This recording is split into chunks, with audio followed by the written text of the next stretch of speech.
Në stadiumin kombëtar Kemal Mustafa nisi takimi i skuadrës son Dinamo me Carl Zeiss Tienës të Republikës Demokratike Gjermane.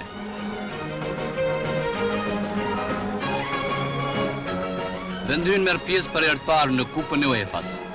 Dinamo ka përballë nënkampionen e Republikës Demokratike Gjermane dhe finalistet Kupës së Kupave të vitit kaluar. Futbollistët tanë e nisën lojën me mendimin për të fituar. Vasilaj Zëri, me tër arsenalin e tij teknik, vihet në pararojë të ekipit.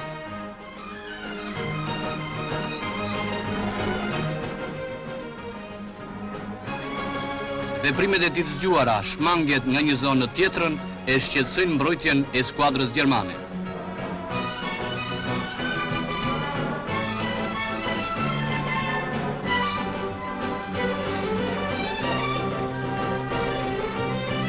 Në pjesën e dytë të ndeshjes, skuadra jon Dinamo e shton në ritmin e lojës. Në ndihmë të Zërit vijnë edhe Urani, Gega e Marko dhe krijojnë raste për të shënuar.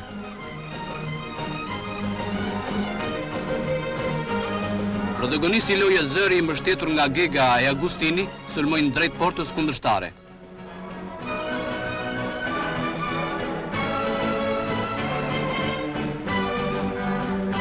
Çobani kroson nga i djathta. Zëri përgjigjet me mjeshtri me të majtën dhe portieri gjerman nuk mund të ndalë prekjen e rrjetës. Goli i fitores u shënua në minutën e 61.